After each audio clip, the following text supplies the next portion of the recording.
Alors l'année dernière, on a parlé des 3 états de la matière et on a donné les propriétés de chacun des états. Déjà, est-ce que quelqu'un peut nous rappeler les 3 états de la matière? C'est évident, ils sont marqués au tableau. Oui. Solide, liquide, gazeux. Donc on le voit ici, solide, liquide et gazeux. La matière existe essentiellement sous 3 états, d'accord? L'année dernière, on a vu les propriétés de chacun de ces états. Par exemple, si je vous dis, ma télécommande là, c'est quel état? Solide. Comment vous le savez? Qu'est-ce qui vous fait dire? Quelles sont les propriétés de cet objet qui vous font dire que c'est solide? Oui? Parce que on peut le toucher, elle va pas glisser en dessous. Le liquide aussi, je peux le toucher. Oui, mais il va glisser en dessous. Il a ça. Si on- Au fond? Parce que c'est dur.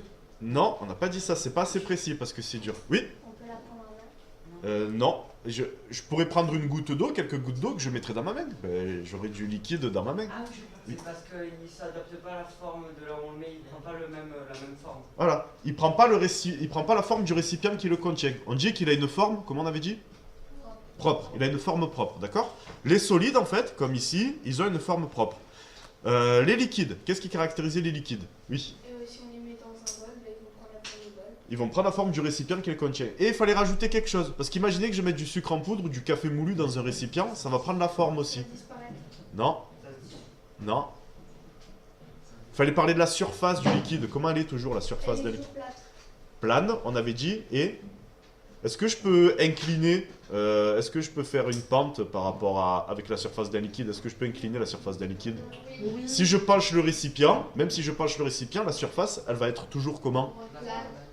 On dit pas droite comme ça. On dit non. Alors plane, ça veut dire qu'il n'y a pas de bosse et de trou, mais elle pourrait être plane et penchée, la surface. Là, non seulement elle sera toujours plane, mais en plus, elle sera toujours parallèle au sol. Comment on appelle ça, parallèle au sol? Comme ça. Oh, vous êtes sérieux? Horizontal. Horizontale, merci. Donc la surface d'un liquide, elle est toujours plane et horizontale. Le dernier état, l'état gazeux, qu'est-ce qu'on avait dit? On prend la forme du récipient. Alors, il prend la forme du récipient et il y a quelque chose en plus aussi qui le différencie du liquide. Si on le met dans un récipient fermé et qu'après on ouvre le récipient, le gaz il va s'échapper, il va prendre tout l'espace. Très bien, il va prendre tout l'espace qu'il est offert. Très bien. Donc, ça, c'est effectivement les propriétés des 3 états de la matière qu'on a vu l'année dernière. Cette année, on va aller un peu plus loin. Ben, ces trois propriétés-là que vous avez citées, on va les expliquer grâce aux molécules. C'est le comportement des molécules, en fait, qui explique les 3 choses, les 3 propriétés que vous avez dites. D'accord? Alors, au passage, on parle de quelle matière, là? C'est quelle molécule, là? Vous la reconnaissez, cette molécule? Vous n'allez pas connaître le code des couleurs des atomes comme ça, mais est-ce que vous reconnaissez pas quand même cette molécule? Oui? L'eau.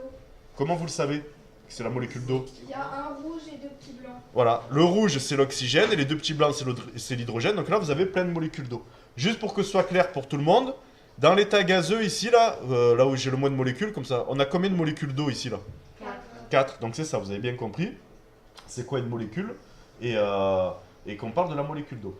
Alors ici, bah, tout simplement, qu'est-ce qui fait qu'un solide a une forme propre? Ça s'explique par les molécules. Comment se comportent les molécules et c'est ça qui fait que du coup un solide il a une forme propre.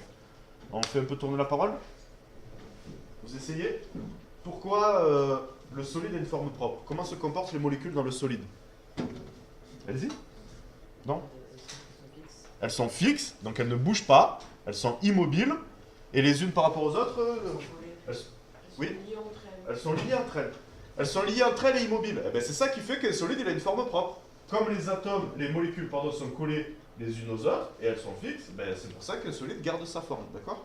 Le liquide. Vous l'essayez? Comment se comportent les molécules dans le liquide?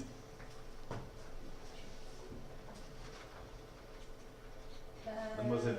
Elles sont pas attachées entre elles, donc elles. Alors, est-ce qu'elles sont totalement décollées par rapport à là? Non, elles sont moins bien liées, mais il ne faudra pas dire qu'elles sont pas liées du tout. Elles sont un peu liées quand même là, d'accord? Elles sont un peu liées, mais moins bien que là. Et Elles bougent. elles bougent un petit peu. Ben ça, c'est ça qui explique que le liquide n'a pas de forme propre. Comme les molécules ne sont pas bien collées entre elles, même si elles sont proches, qu'elles sont un peu liées, elles ne sont pas bien liées entre elles et elles sont un peu mobiles, ben c'est pour ça qu'un liquide, ben, ça se casse un peu la gueule et ça ne tient pas sa forme, ça ne garde pas sa forme. D'accord? Ok? Dernier état, oui? Ils sont décollés et ils bougent. Totalement décollé et bouge. Alors là, vous voyez que du coup, ça explique pourquoi un gaz n'a pas de volume propre. C'est-à-dire qu'il occupe tout l'espace qui lui est offert.